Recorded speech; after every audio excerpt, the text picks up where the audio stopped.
Morning सभी student को। आज हम अपने paper philosophical and sociological prospective in education में sociological based of education topic पर चर्चा करते हुए आज हम नेचर ऑफ एजुकेशन सोशियोलॉजी और एजुकेशन सोशियोलॉजी की क्या विशेषताएं हैं, इसके साथ में उसके क्या ऑब्जेक्ट हैं और उसका क्या स्कोप है, इस पर बात करेंगे। जैसा कि हम पहले एजुकेशन सोशियोलॉजी के बारे में बात कर चुके हैं। जो एजुकेशन सोशियोलॉजी है वो समाजशास्त्र के उन पक्षों का अध्ययन है जो शिक्षा प्रणाली में महत्वपूर्ण है। यानी कि शिक्षा जो है वो समाजशास्त्र या शिक्षा प्रक्रिया में जो भी मानवीय तत्वों का अध्ययन है, जो सभी प्रकार की शिक्षा संस्थानों में शिक्षण व अधिगम में सुधार की ओर लक्ष्य केंद्रित करती हैं, उसे हम एजुकेशन सोशियोलॉजी के अंतर्गत समझते हैं। बात यदि हम करें इसके नेचर की, तो ई जॉर्ज पेन शैक्षिक समाजशास्त्र के पिता के रूप में जाने जाते हैं, जो कि New York university school of education में इनकी अध्यक्षता में एक शैक्षिक समाजशास्त्र विभाग की स्थापना हुई और जर्नल ऑफ एजुकेशन सोशियोलॉजी का प्रकाशन प्रारंभ हुआ। जॉर्ज पेनी के अनुसार शैक्षिक समाजशास्त्र से तात्पर्य उस विज्ञान से है जो संस्थाओं, सामाजिक समूहों और सामाजिक प्रक्रियाओं का वर्णन करता है तथा उनकी व्यवस्था करता है। सामाजिक प्रक्रिया से तात्पर्य उन सामाजिक संबंधों से है जिसमें अथवा जिनके द्वारा कोई एक व्यक्ति अनुभव प्राप्त करता है और अपने इन अनुभवों को व्यवस्थित करता है। शैक्षिक प्रक्रिया के अंतर्गत विषय वस्तु, क्रियाएं, विधियां, विद्यालय प्रबंधन तथा मापन इत्यादि सभी का समावेश इसमें सम्मिलित रहता है। यानी व्यक्ति एक सामाजिक प्राणी है। यदि वो समाज में रह रहा है तो समाज में सामाजिक संबंधों से वो जुड़ा हुआ होगा और उन सामाजिक संबंधों के द्वारा वह अनुभव प्राप्त करता है और इन्हीं अनुभवों को वह व्यवस्थित किसके द्वारा करता है? शिक्षा के द्वारा। क्योंकि शैक्षिक प्रक्रिया के अंतर्गत हम देखते हैं कि जो भी पाठ्यक्रम है उसमें व्यक्ति के अंदर किन गुणों को या किन योग्यताओं को डेवलप किया जा रहा है, ये कहीं ना कहीं शैक्षिक समाजशास्त्र की प्रगति से ही संबंधित होता है। हम देखें तो शैक्षिक समाजशास्त्र की जो प्रकृति है वो कहीं ना कहीं सामाजिक प्रगति का साधन है। किस प्रकार? हम देखते हैं कि जो भी समाज में घटने वाली घटनाएं होती हैं, जो भी मूल्य होते हैं समाज के, उस पर जो भी प्रक्रियाएं या प्रतिमानों का हम अध्ययन करते हैं या उनसे जुड़ी समस्याओं का निवारण करते हैं, वही आपको सामाजिक प्रगति में सहयोग प्रदान करता है। इसकी प्रकृति को हम व्यवहारिक समाजशास्त्र के अंतर्गत भी रख सकते हैं, क्योंकि शैक्षिक समाजशास्त्र शिक्षा प्रणाली से सामाजिक व्यवहारिक जो प्रक्रियाओं का अध्ययन व्यवहारिक रूप से करता है, क्योंकि व्यक्ति का व्यवहार ही उसके समाज के व्यवहार को प्रदर्शित करेगा। एक व्यक्ति जिस समाज में रह रहा है और जैसा व्यवहार कर रहा है, उस समाज का प्रतिरूप भी वैसा ही होता है। इस बात का समर्थन जिलेनी, काल्प, स्मिथ, जॉर्ज बॉग इत्यादि ने किया है।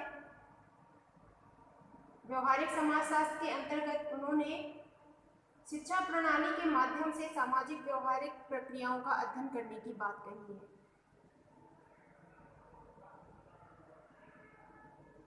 प्रकृति शैक्षिक समाजशास्त्र की उद्देश्यों के निर्धारण के आधार पर भी बनती है।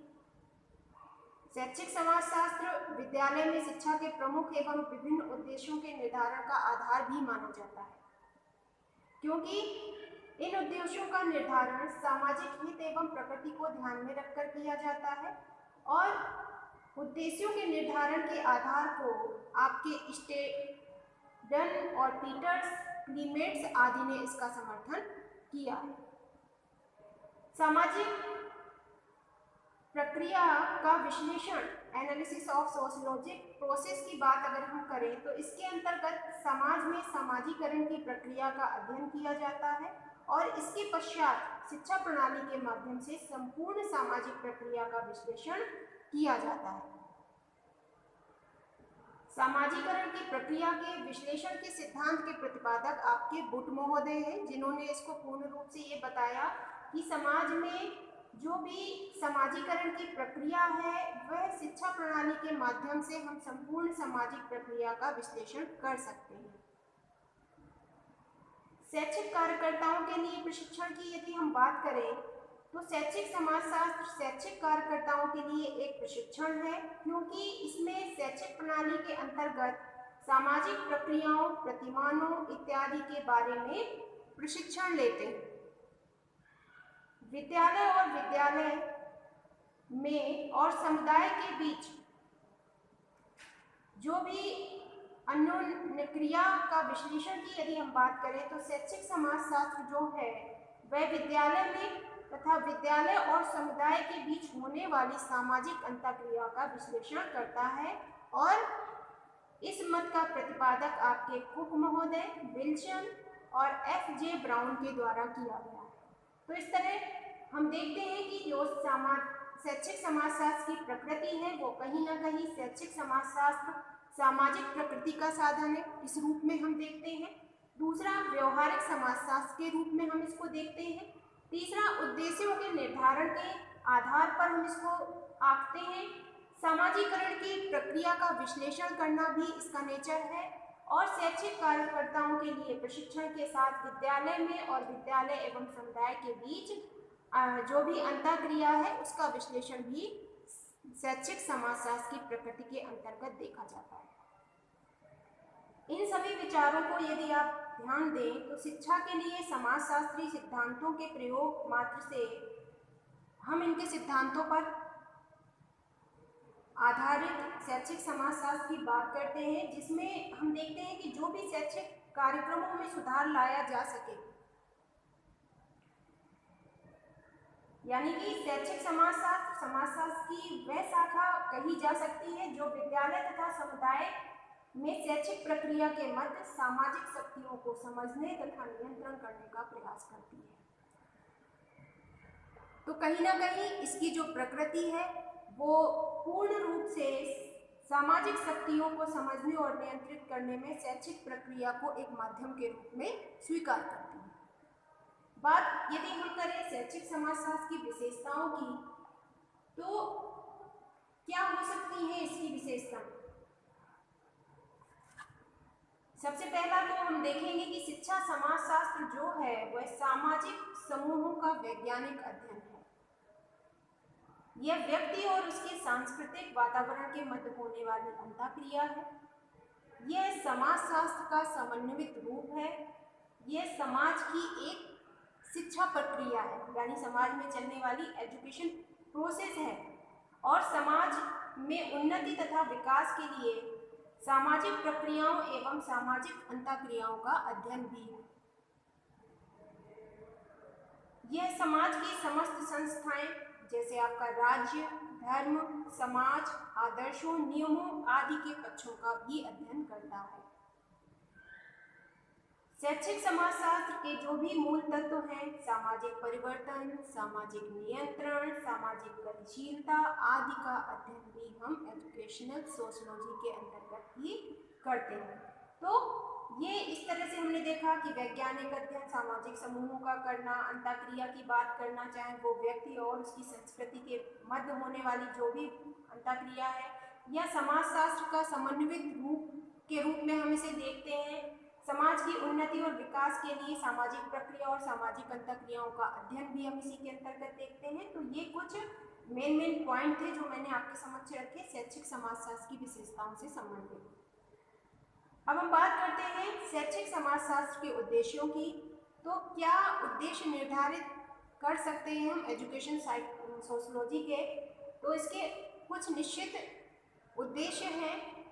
पहला तो विद्यालय के ऊपर प्रभाव डालने वाले या प्रभावित करने वाले सामाजिक तत्वों का अध्ययन करना, कि जो भी विद्यालय है, जो भी शैक्षिक कार्यक्रम चलते हैं जिनके माध्यम से उनके ऊपर किस तरह का प्रभाव पड़ेगा और कौन से सामाजिक तत्व उस पर प्रभाव डाल सकते हैं, इस बात का अध्ययन करना इसका मुख्य उद्देश्य माना गया है।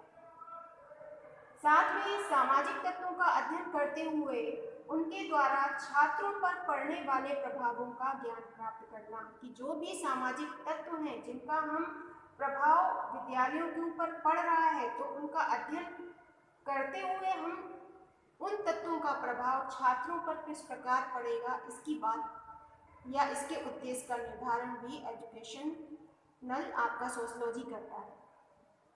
सामाजिक, आर्थिक तथा सांस्कृतिक प्रवृत्तियों या पक्षों को ध्यान में रखते हुए सामाजिक दृष्टि से शैक्षिक पाठ्यक्रम का निर्धारण करना भी इसके उद्देश्य के अंतर्गत आता है।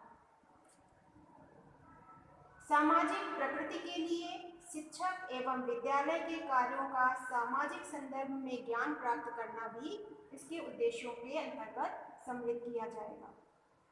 जो भी जनतांत्रिक विचारधाराओं हैं उनका ज्ञान प्राप्त कराना, और साथ में शैक्षिक समाजशास्त्र के उद्देश्यों की पूर्ति के लिए विभिन्न शोध विधियों का प्रयोग करना भी इसके उद्देश्यों का मुख्य परिचय है।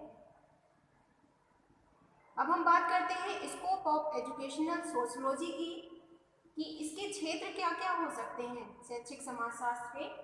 तो सबसे पहला उद्देश्य तो इसका यही हो सकता है कि शिक्षक तथा छात्रों में पारस्परिक संबंध स्थापित करना,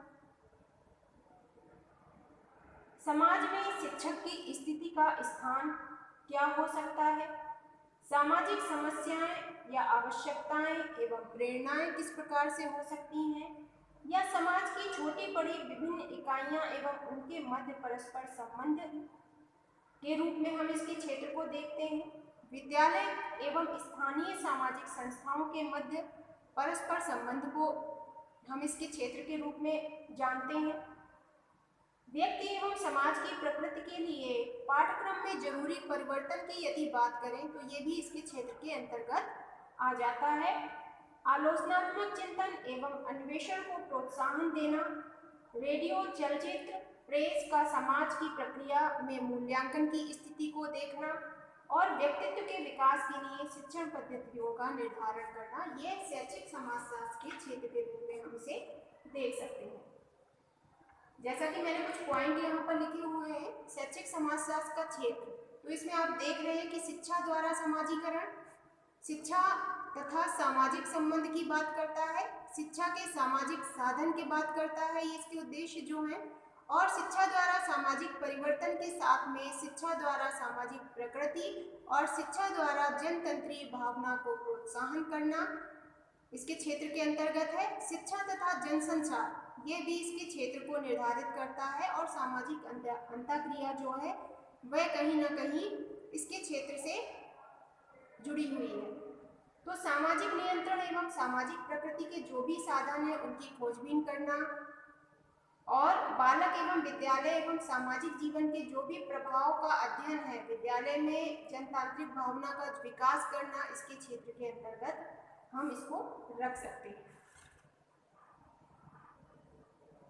यदि हम बात करें कि शैक्षिक समाजशास्त्र क्या संस्कृति के संरक्षण और विकास में पूर्ण सहयोग प्रदान करता है, तो अवश्य करता है, क्योंकि इसमें व्यक्ति ऐसी संस्कृति की स्थापना करने के योग्य बन जाता है जो आधुनिक युग में अंतर्राष्ट्रीय भावनाओं को विकसित करने में सहयोग प्रदान कर सके। क्योंकि शैक्षिक समाजशास्त्र कहीं ना कहीं सहायता के रूप में व्यक्ति को इस प्रकार सामाजिक संस्थाओं को निर्मित करता है जिसमें किसी प्रकार का भेदभाव नहीं होता, और वह जिस व्यवसाय में लग जाता है उसी के अनुकूल बन जाता है। इससे समाज आपका विकसित होता है।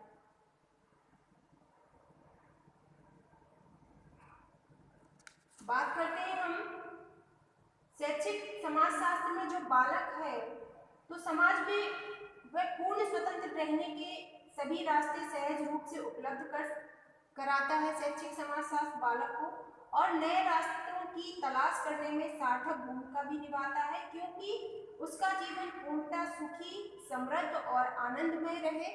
क्योंकि जब व्यक्तिगत जीवन किसी व्यक्ति का अच्छा होगा तो ऑब्वियसली सामाजिक जो उसका वातावरण है वो स्वस्थ और हेल्दी होगा। क्योंकि व्यक्ति जब स्वयं में सक्षम है तो वो फिर समाज को भी सपोर्ट करता है। तो इसलिए हम पहले ही बात कर चुके हैं कि जो समाज है वो कहीं ना कहीं शिक्षा को प्रभावित करती है, और आपका शैक्षिक समाजशास्त्र है इन्हीं मापदंडों पर आधारित है।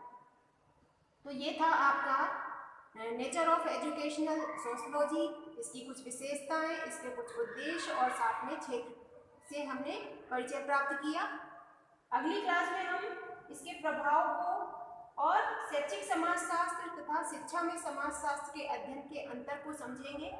इसके बाद हम भारतीय समाज यानी इंडियन सोसाइटी की बात करेंगे कि हमारा जो भारतीय समाज है वह किस प्रकार का है और इसमें किस प्रकार की शिक्षा व्यवस्थाएं पहले से लेकर आज के समय तक किस प्रकार से विकसित हुई हैं। इसकी चर्चा हम नेक्स्ट क्लास में करेंगे। Thank you so much.